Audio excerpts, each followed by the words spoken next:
Kali ini Noba akan melanjutkan part sebelumnya dari film Donghua Battle Through the Heaven. Noba mengingatkan sekali lagi ya bahwa konten ini full spoiler. Tanpa lama-lama lagi, yuk kita masuk ke isi ceritanya. Melanjutkan dari cerita sebelumnya. Xiaoyan berlari dengan kecepatan penuh. Masih sulit bagi 8 orang ini untuk mengejar Xiaoyan. Tetapi ini juga bukanlah pilihan untuk berurusan dengan mereka seperti ini.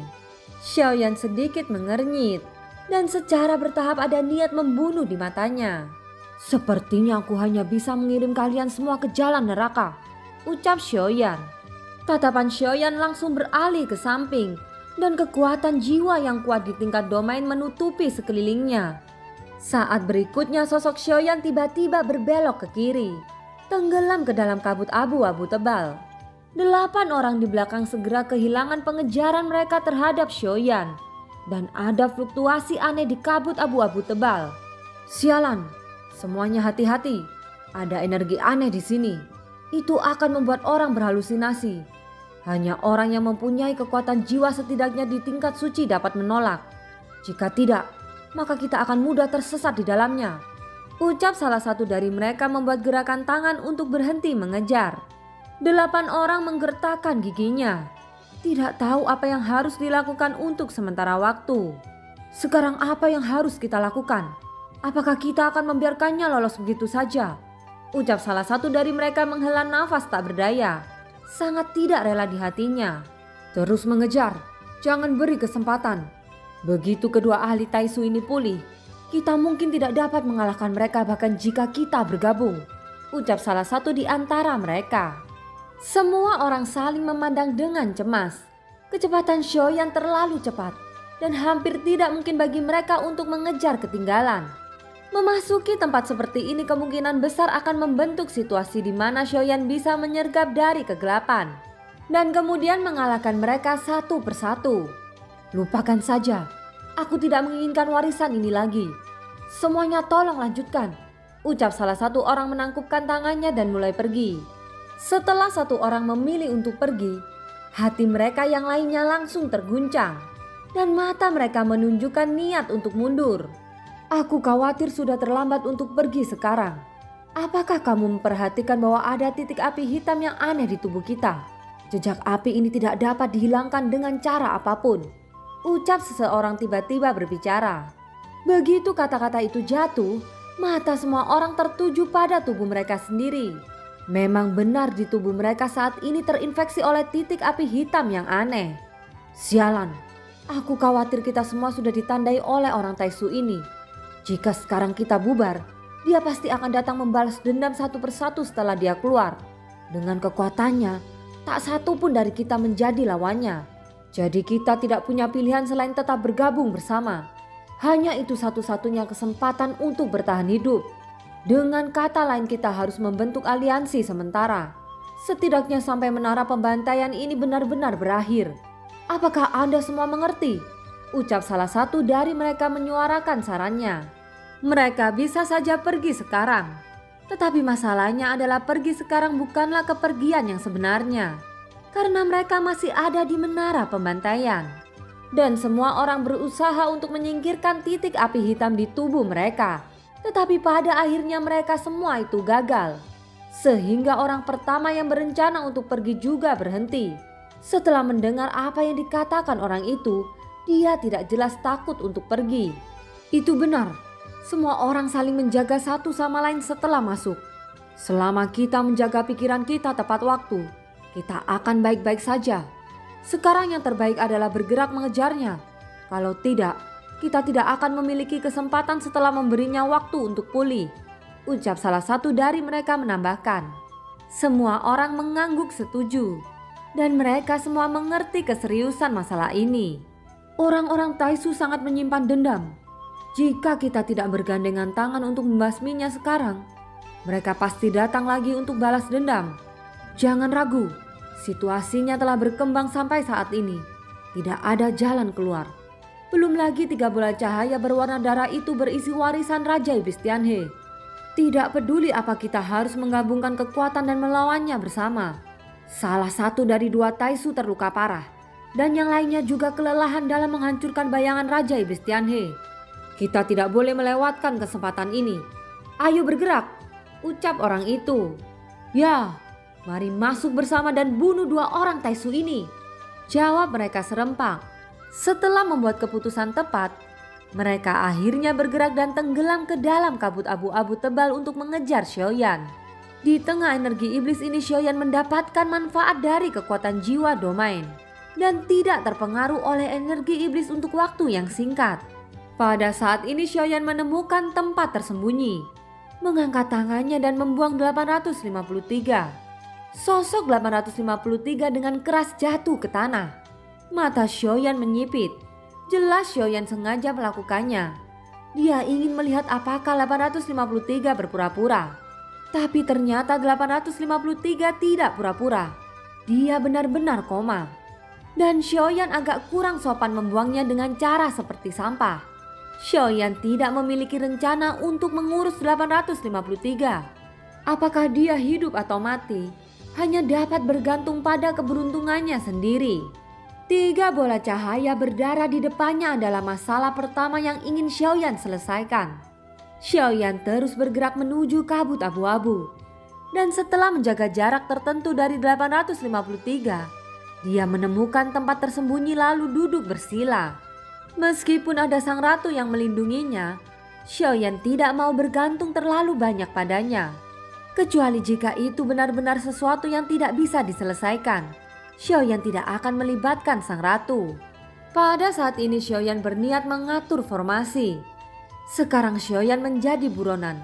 Jika dia bisa memasang formasi di sini, itu pasti memiliki efek yang baik. Singkatnya, Xiaoyan telah memasang formasi api guntur. Namun dia tidak berhenti di situ. Dia terus melanjutkan memasang formasi kedua, yang disebut 9 segel guntur terlarang. Hanya saja Xiaoyan tidak pandai dalam formasi, sehingga setelah dia mengatur 2 formasi ini, penampilan dari formasi masih terungkap jelas di mata tahanan roh. Apakah 2 kotoran kucing ini bisa dianggap sebagai bagian dari formasi? Bahkan bocah usia 3 tahun pun dapat melihatnya dengan mata telanjang. Lalu bagaimana caramu untuk menjebak lawan? Ucap tahanan roh, kata-kata sarkasmenya langsung keluar. Xiaoyan tidak memperdulikan ejekan tahanan roh, tetapi terus mengatur formasi ketiga yang disebut 24 gerbang abadi. Total 3 formasi ini sudah menjadi batas yang diketahui Xiaoyan. Setelah Xiaoyan selesai mengaturnya, tahanan roh semakin tidak dapat menahan diri untuk tertawa. Xiaoyan memandang tahanan roh dengan serius, lalu berkata, "Apa yang kau tertawakan? Ini sudah level penuhku. Jika kamu tidak menyukainya, ambil tindakan untuk membuatnya lebih lengkap," ucap Xiaoyan. Tahanan roh segera menutup mulut dengan tangannya dan bersembunyi di jubah lengan Xiaoyan dengan diam. Tapi sekarang setelah semuanya dikatakan, Xiaoyan mengeluarkan tahanan roh lagi dengan kasar.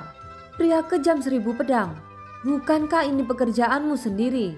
Kenapa kau harus menyalahkanku? Aku bisa membantumu, tapi kapan kamu akan membiarkanku pergi?"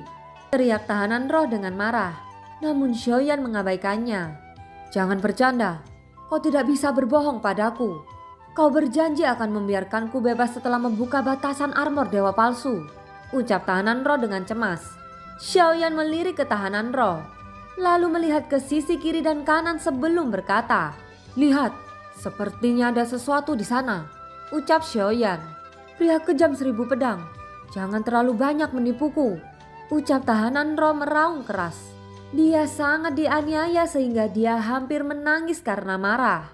"Kalau begitu kamu bisa pergi kapan saja kamu mau," ucap Xiaoyan. "Hah? Benarkah?" ucap tahanan roh, keluhan di matanya segera menghilang. Itu digantikan oleh kegembiraan yang tak dapat disembunyikan. "Tapi kamu harus membantuku menyempurnakan ketiga formasi ini terlebih dahulu," ucap Xiaoyan sedikit mengangguk dan melanjutkan. Tahanan roh tidak mengatakan sepatah kata pun. Cahaya biru meledak di matanya, dan dia melihat perubahan misterius dalam 3 formasi yang diatur oleh Xiaoyan. Perubahan ini membuat Xiaoyan sedikit mengangkat alisnya. Meskipun tahanan roh sedang menyesuaikan formasi agar lebih sempurna, Sebenarnya itu hampir setara dengan mengatur ulang struktur dasar yang dibuat oleh Xiaoyan. Dan ketiga formasi telah ditingkatkan lebih dari satu level.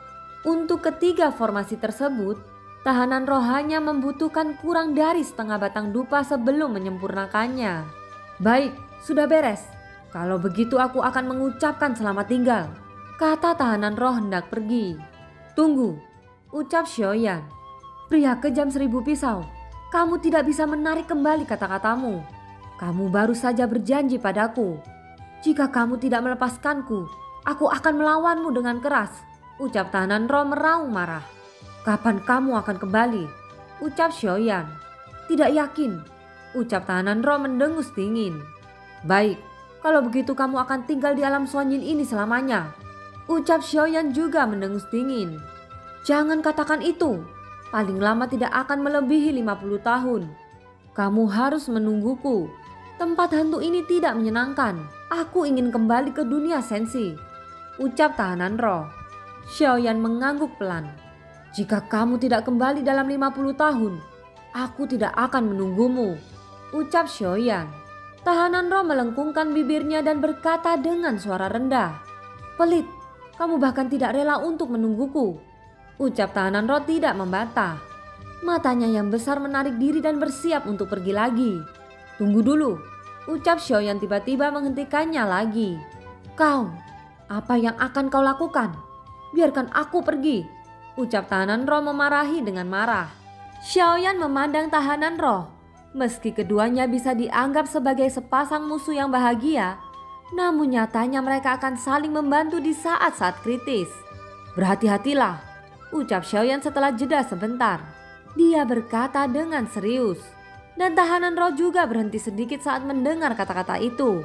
Matanya yang besar berubah menjadi merah. Seorang lelaki tidak bisa menangis. Cepat keluar, atau aku akan menguncimu, ucap Xiaoyan. Melihat ini Xiaoyan berkata dengan dingin lagi. Dan kehangatan yang barusan muncul langsung hancur. Sentuhan emosi yang akhirnya tersulut di hati tahanan roh hancur setelah Xiaoyan memaki dengan marah. Sosoknya bergoyang seolah melebur menjadi kehampaan dan menghilang. Kekuatan jiwa Xiaoyan menyebar dan dia tidak bisa merasakan fluktuasi aura dari tahanan roh itu lagi. Dia sebenarnya bisa pergi dari awal, ucap Xiaoyan sambil merenung. Keberadaan tahanan roh juga membuat Xiaoyan tidak begitu kesepian dalam perjalanan kultivasinya yang panjang. Meskipun dia tidak pernah berbicara dengan baik, tetapi apakah itu tahanan roh atau Xiaoyan? Mereka sebenarnya sangat peduli satu sama lain di hatinya. Terutama adalah Xiaoyan. Meskipun dia tampak kejam, dia sebenarnya mengkhawatirkan tahanan roh dari lubuk hatinya. Identitas tahanan roh sangat misterius. Hingga saat ini tahanan roh tidak pernah menggunakan kekuatan aslinya, termasuk penampilan terpuruk sebelumnya. Berdasarkan pemahaman Xiaoyan tentang tahanan roh, 80% dari itu hanyalah kepura-puraan. Tidak ada keraguan tentang kecepatan tahanan roh memecahkan formasi. Sepertinya sekuat apapun formasi, tahanan roh akan selalu bisa menembusnya. Menurut Xiaoyan itu bukan karena pencapaian tahanan roh yang sangat tinggi dalam formasi, tetapi mungkin tahanan roh sebenarnya telah mencapai tingkat yang sangat mengerikan dalam hal kekuatan jiwa. Lagi pula keberadaan tahanan roh telah menyinari cahayanya sendiri di era ketika Zizun dan Zuzang berada. Dan fakta bahwa Zuzang menyegelnya di matanya juga menunjukkan bahwa Zuzang menghormati tahanan roh. Tapi memang setelah tahanan roh muncul, dia sangat membantu Xiaoyan. Itu hampir membuat Xiaoyan tidak lagi takut pada formasi. Dan membantu Xiaoyan berhasil mengatasi banyak krisis. Meskipun tahanan roh selalu mengomel, dia tetap tidak pernah meninggalkan Xiaoyan. Bahkan sebelum pergi, dia hanya pergi setelah mendapatkan izin dari Xiaoyan. Hanya saja cara dia bisa meninggalkan menara pembantaian benar-benar melebihi harapan Xiaoyan. Dan tampaknya ruang menara pembantaian tidak membatasinya sama sekali. Tahanan roh bisa pergi seperti yang dikatakan. Artinya jika dia ingin melarikan diri dari Xiaoyan, dia sudah lama dapat pergi. Namun tahanan roh tidak melakukannya. Meskipun ada ribuan omelan di mulutnya, tapi dia selalu berada di sisi Xiaoyan. Xiaoyan tidak tahu tujuan tahanan roh. Tapi yang jelas dia tidak pernah merencanakan sesuatu yang buruk di depan Xiaoyan. Bagi Xiaoyan sosok tahanan roh sangat konyol dan imut. Xiaoyan sudah lama menganggapnya sebagai partner. Yuan jika memungkinkan, kamu harus memperhatikannya untukku. Dia makhluk bodoh. Lebih bodoh daripada kelinci Bingyun. Aku khawatir dia mungkin dalam bahaya, ucap Xiaoyan. Pada saat ini sosok sang ratu yang memeluk kelinci Bingyun muncul di samping Xiaoyan entah dari mana. Dasar jahat, ucap kelinci Bingyun. Kelinci Bingyun mengeluarkan geraman yang mengancam, seolah memprotes bahwa Xiaoyan menyebutnya bodoh. Sang ratu lalu berkata, aku masih bisa melihatnya, tetapi kamu tidak perlu khawatir tentangnya. Si Zun pernah mencoba untuk memusnahkannya, tetapi itu gagal. Bisa dikatakan bahwa untuk saat ini orang yang ingin melakukan apa saja di alam Xuanyin mungkin belum lahir, ucap sang ratu. Dia sepertinya tidak asing dengan tahanan roh, yang juga berarti bahwa ketika Zhu Zhang datang ke sini, tahanan roh sudah ada di sisinya. Apakah begitu? Apakah Yuan tahu asal usulnya? Tanya Xiaoyan dengan rasa ingin tahu. Sepertinya dia makhluk mata besar yang kuat, ucap sang ratu dengan serius. Kalimat ini membuat Xiaoyan hampir menampar dahinya sendiri. Dia kira sang ratu akan memberinya informasi tentang identitas tahanan roh.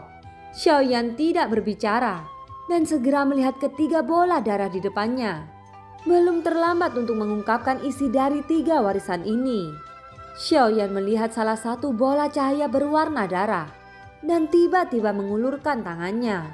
Bola cahaya tidak terhalang oleh apapun dan bahkan tidak ada batasan apapun. Lengan Xiaoyan menembus bola cahaya darah dengan sangat mulus. Bola cahaya berwarna darah berputar dengan liar dan langsung meledak dengan keras. Setelah meledak mengungkapkan sepotong liontin giok merah di telapak tangan Xiaoyan. Tetapi tampaknya tidak lengkap. Itu hanya setengah dari liontin giok. Ini, ucap Xiaoyan melihat liontin giok di tangannya. Yang paling penting adalah itu tidak lengkap. Jadi meskipun harta ini mungkin luar biasa, Xiaoyan masih harus menemukan separuh lainnya. Setidaknya untuk saat ini tidak ada gunanya bagi Xiaoyan. Xiaoyan melengkungkan bibirnya dan hanya bisa memasukkannya ke dalam cincin penyimpanan. Tatapan Xiaoyan segera beralih ke bola cahaya berwarna darah kedua. Itu seperti membuka kotak buta dan dia tidak tahu apa yang akan muncul di bola cahaya berwarna darah ini. Xiaoyan berharap mendapatkan beberapa hal substantif, seperti buah molo yang dapat langsung membantu kekuatan dewanya. Dan film pun berakhir. Terima kasih ya yang sudah nonton Nova sampai akhir. Sampai jumpa.